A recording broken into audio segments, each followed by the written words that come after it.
longtime survivor living with HIV, my message for all of us on this World AIDS Day is this.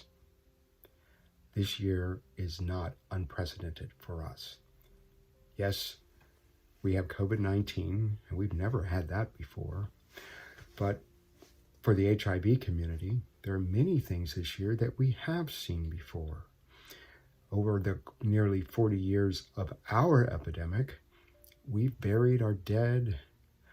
We've taught each other how to be safe. We've worried about test results. We've worried about our health. We've advocated for policies and programs we need to stay healthy and to stop transmissions. And we've worked with scientists who have now proven that U equal U is true, that if we achieve an undetectable viral load, our virus is untransmittable. So we have so much that we can be proud of because we have been resilient and strong, working together to advance our needs and our goals. And we've proven time and time again that our lives matter. Our lives, be they Black, brown, Native, Asian, gay, bisexual, lesbian, or transgendered. Our lives matter. And together, we've achieved much over nearly 40 years. And as we look at the year ahead, we have a great new goal to achieve together, and that's ending the epidemic by 2025. So on this World AIDS Day, let's remember those we've loved and lost, and let's recognize that we are resilient, we are strong, and we have a new goal to achieve that we can achieve together. If you are watching this, give yourself a round of applause and a pat on the back, because you're about to hit the end of 2020, which has been one of the most challenging years that we've experienced in our collective modern history. As we head towards the end of this year, we commemorate on December 1st World AIDS Day. It's important to commemorate this day, to acknowledge those who were affected by this pandemic, who lost their lives in the early years when it was virtually ignored because it was affecting or perceived to affect certain marginalized communities. We've seen what that neglect can do, and we've experienced it again on the scale of 2020 when it comes to COVID-19. What we're also experiencing this year, though, is a collective surge in folks really stepping up and saying no. White supremacy and systems of systemic racism, transphobia, misogyny, homophobia, and anti-Blackness will no longer be tolerated. What I would encourage folks also, take care of yourselves. Take a moment and realize that we're in a marathon, not a sprint, and that you're not any good in this movement if you're not able to show up because you've burnt yourself out. Reach out to your friends, reach out to your colleagues, reach out to me. Let's talk, let's be humans. Because if we lose our humanity in this, we lose a lot. I'll end with this parting thought because I've talked for about a minute too long, and I always do that, when I say that finding purpose out of my HIV diagnosis has been one of the best things of my life. If somebody were to ask me if I would change the outcome of my HIV test in February 2009, I don't know that I would, because my life has so much meaning and it has so much more hope, because I get to engage with people who make magic happen on a daily basis. World AIDS Day is complicated. It's a time that we come together to remember our siblings and lovers, our friends, our partners in activism that we have lost to AIDS-related illnesses, systemic racism, depression, trauma, and even addiction.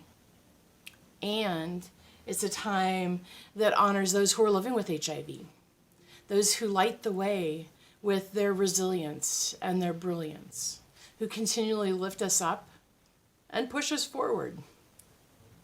This year has been something extra. We have our ongoing racial injustices, white supremacy, uprisings in the streets, and yes, a pandemic. A lot.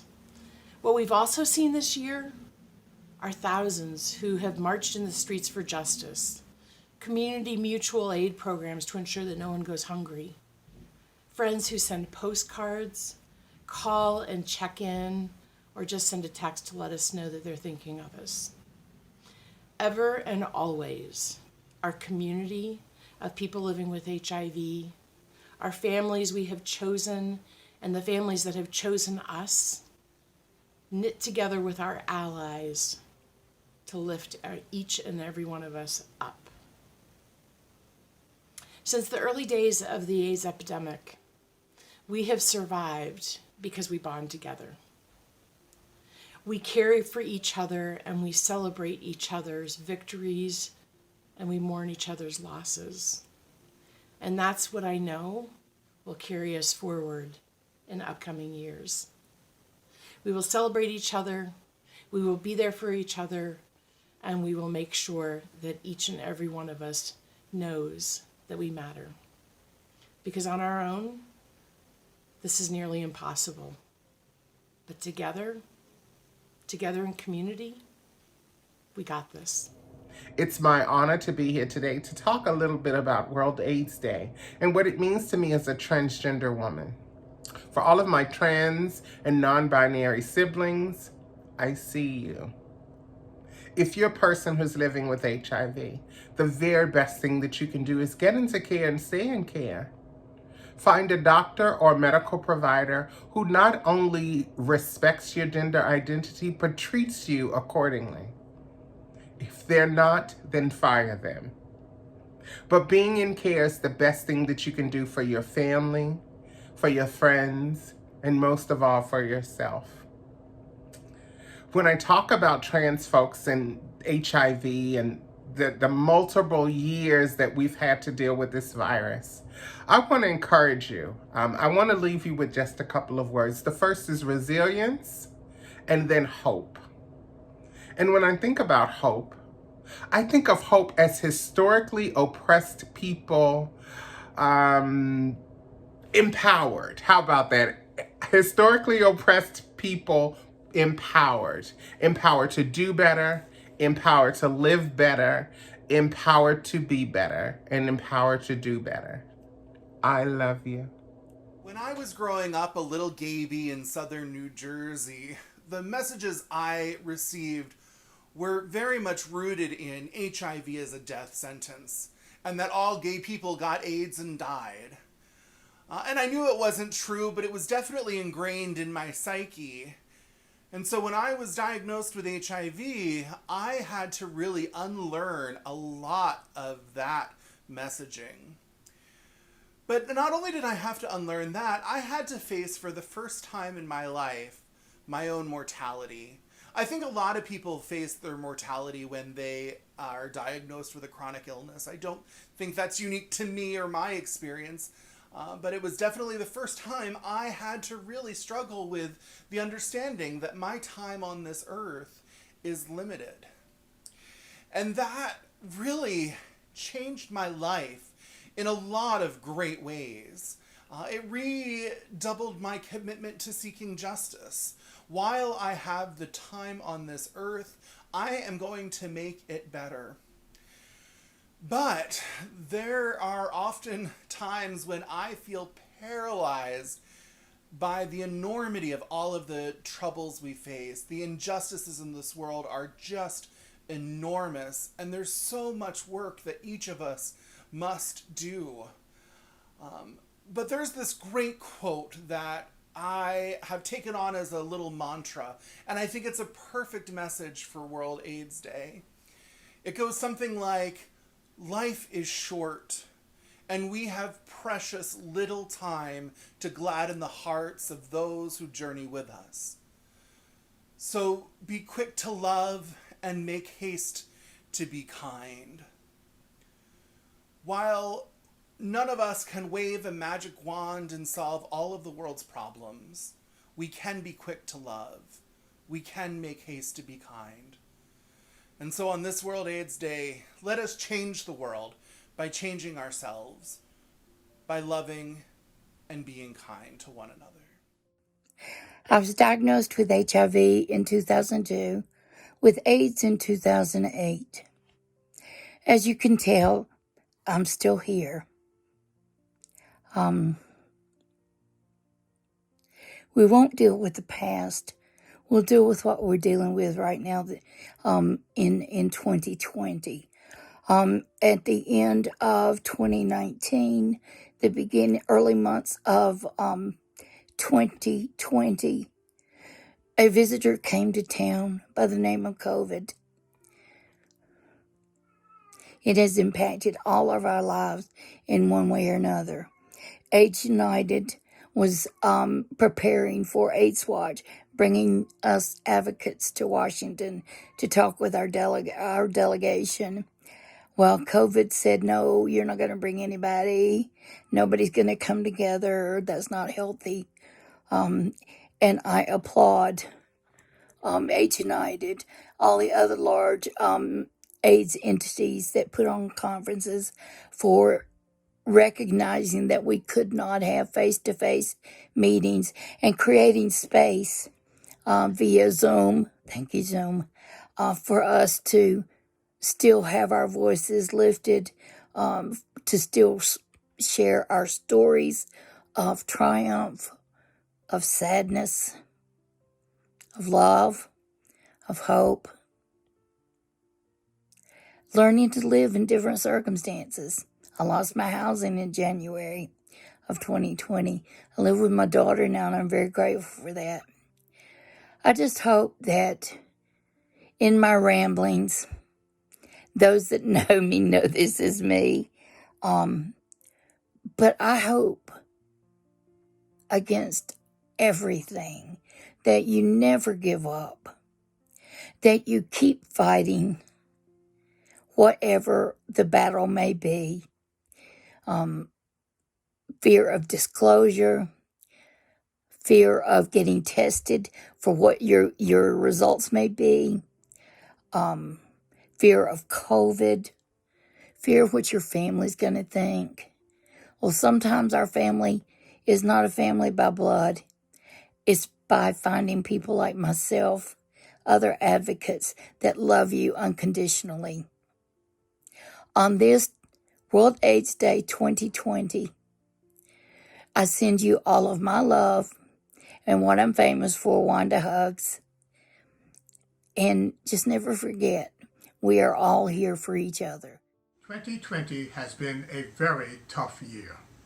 Our lives have been disrupted and for many turned upside down completely. While the evidence continues to show that people living with HIV are not at greater risk of getting the novel coronavirus, those of us who are older adults living with HIV, those of us who have comorbidities and other underlying health conditions are vulnerable for COVID-19. And we have lost friends, devoted colleagues, and family members as a result of the coronavirus pandemic. 2020 has also shown us, yet again, the virulence and threat to our public health and safety of racism, social and economic injustice, and stigma and discrimination and mortal violence directed at those of us who are part of the worldwide LGBTQ+ communities. This has been a tough year. As hard as the year has been, World AIDS Day gives us an opportunity to pause and commemorate those whom we have lost as a result of AIDS and HIV infection. World AIDS Day also gives us an opportunity to reflect on and uphold our strengths as people living with or affected by HIV. At the center of our strength is our resilience and our ability to care and support for each other. And we really need to hold that up this year. In the nearly 40 years of the HIV/AIDS pandemic, we've been through rough times, but we've never lost our collective strength or our hope. We've gone from AIDS as a death sentence to U equals U and long-term survival. New HIV treatments are being developed and tested, and the hope of a COVID-19 vaccine is being realized. We are living with and affected by HIV and affected by the COVID-19 pandemic, and we are determined to survive and to thrive. On this World AIDS Day, we memorialize those whom we have lost, and we recommit to protecting all of our lives. Stay well, stay healthy, and stay in the fight. Happy World AIDS Day, everyone. I'm here today going to basically express my thanks to all our frontline workers, that have been so courageous throughout all of this heartening situation of, having a pandemic and no one at the helm, mature enough to take important decisions on a timely manner. But as, we know, it's just a virus. We are much stronger than the viruses, and hope is the last thing that we should lose. So I say to all of you, we stand in solidarity and hopeful that we will get through this together, especially now with our new allies of this new coming in administration. And we stand with you. We see you. We're with you. Thank you. Saludos, compañeros. Hoy en el Día Mundial de la Alerta contra el SIDA. Este año ha sido un año bien difícil, entre tantas cosas por lo del COVID, la situación extraordinaria de realmente no poder contar con líderes maduros suficientes para poder tomar determinaciones proactivas con tiempo adecuado para mitigar esta pandemia, que a la vez con el trabajo del VIH se complica más, pero sabemos que somos más fuertes que un virus, otro más. Así que si sobrevivimos el primero, que es el VIH, y ahora tenemos el COVID, también tenemos que estar claros que tenemos las herramientas y el conocimiento y el compromiso de la nueva administración entrante de acabar con esta epidemia. Gracias. World AIDS Day is a day for people worldwide to unite in the fight against HIV, to show support for people living with HIV, and to remember those we have lost to AIDS-related illnesses. On this day, we recognize the significant advances that have made the treatments more effective, but we also know that there is much work to be done. During these crazy times, it is very important that we give publicity to HIV/AIDS and remain committed to alleviating stigma around diverse serostatuses as we continue to foster a more inclusive community. Continue to take care of each other and love one another. And as a person living with HIV who has been living with HIV for about 7 years now, I want you to know that you matter. Your life matters. Everything about you matters. And we know how serious this epidemic has been and how vulnerable we may or may not have been even before this pandemic occurred. And I want you to know that, strength, there's so much strength in the resilience that you all keep up every day by choosing to get up out of bed, choosing to take your meds, choosing to keep on. You are inspiring people that may never even get the chance to tell you. But keep it up, keep going. You're loved, you're valued. I'm sure that your families love you, your friends love you, they value you more than you can ever imagine. So no matter what, remember that you matter. Your resiliency shows and the world sees it. And I want you to keep on, keep fighting, keep going. It's been a tough year. It's been a really hard year. But as we turn the tide and as we continue to work towards ending this epidemic, know that you're a part of that. Your resiliency is a part of that. And I can't wait till we get to the end of it. This year's almost over and we're gonna end it with a bang. But again, it's imperative to make sure that you know that you have to keep fighting and keep the faith and keep going.